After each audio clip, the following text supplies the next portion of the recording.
Assalamualaikum everybody, your favorite scenario is here. Today we are going to discuss the markings of chapter number 6, unit number 2 of physiology. ये paragraphs आपने just read करना है for the MCQs point of view, जिनमें से कोई ऐसी क्यों नहीं पूछ रहा था, ठीक है।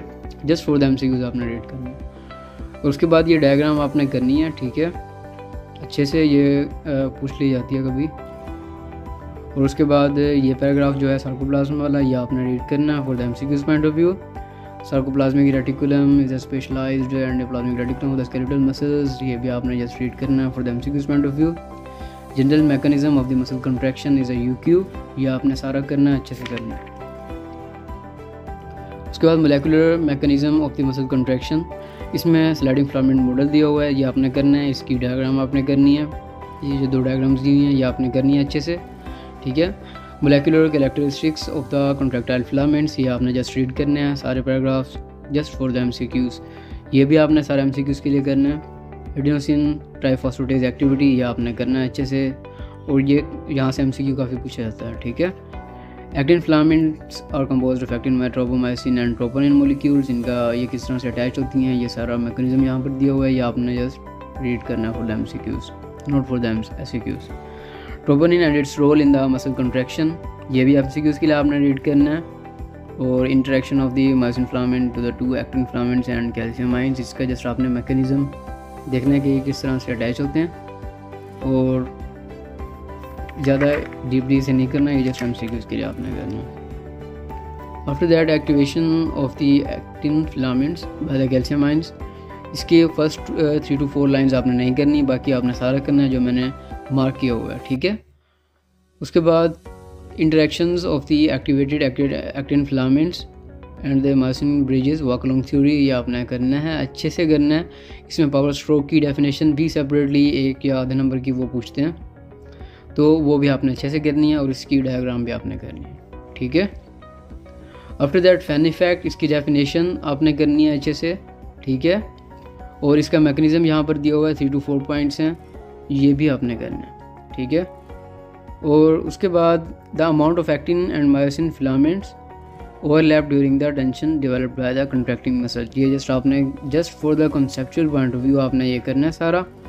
और ये डायग्राम भी आपने एक मरतबा देखनी है just, it is not very important for the MCQs point of view, और कभी पूछा भी नहीं गया, ठीक है। And after that effect of the muscle length on the force of contraction on the whole intact muscle, ये जस्ट आपने रीड करना है एमसीक्यूज के लिए। और ये जो 2 to 3 लाइंस मैंने मार्क की हुई हैं, ये भी आपने अच्छे से करनी है। आफ्टर दिस, इसमें एक्टिव टेंशन की डेफिनेशन लिखी हुई है, वो आपने करनी है। Relation of velocity of the contraction to the load, ये जस्ट आपने रीड करना for the MCQs point of view. Energetics of the muscle contraction, इसमें जस्ट आपने फर्स्ट पैराग्राफ और इक्वेशन करनी है। और उसके बाद sources of the energy for the muscle contraction, ये एमसीक्यूज में भी पूछे जाते हैं और एससीक्यूज में भी, तो ये आपने सारा करना है, ठीक है। After this efficiency of the muscle contraction, इसका जस्ट फर्स्ट पैराग्राफ आपने सारा करना है। उसके बाद जो बाकी पैराग्राफ्स दिए हैं वो आपने नहीं करने हैं, ठीक है।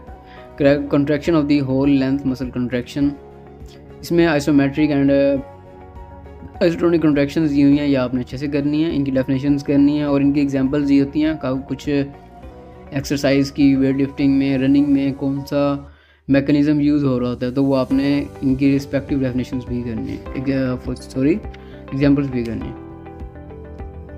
एंड आफ्टर दैट ये पैराग्राफ आपने जस्ट रीड करना है। Fast versus slow muscle fibres, ये काफ़ी इंपॉर्टेंट है, इनका कंपैरिजन आपने अच्छे से करना है, इनमें से एमसीक्यूज भी पूछे जाते हैं एंड एससीक्यू भी।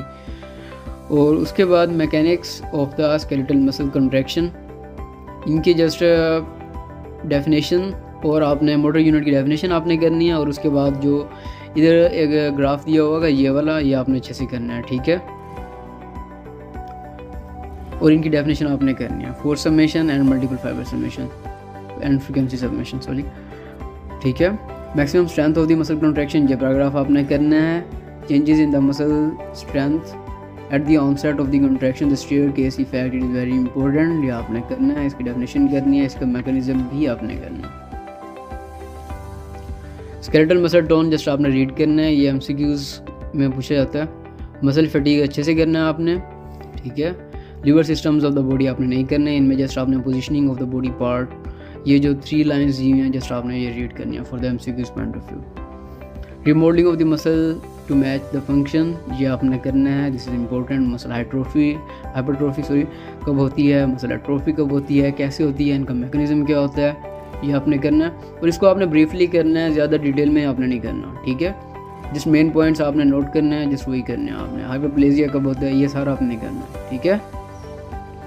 आफ्टर दिस ये जो पिंक पैराग्राफ्स में लिखा हुआ है जस्ट आपने रीड करना है फॉर द MCQs। और muscular dystrophy, it is an important question, it is and rigor mortis is your UQ, ये आपने करना है सारा अच्छे से। मस्कुलर डिस्ट्रोफी की 2 टाइप्स होती हैं, वो भी आपने करनी है, किस तरह से होती हैं, इनका कंपैरिजन आपको आता हो।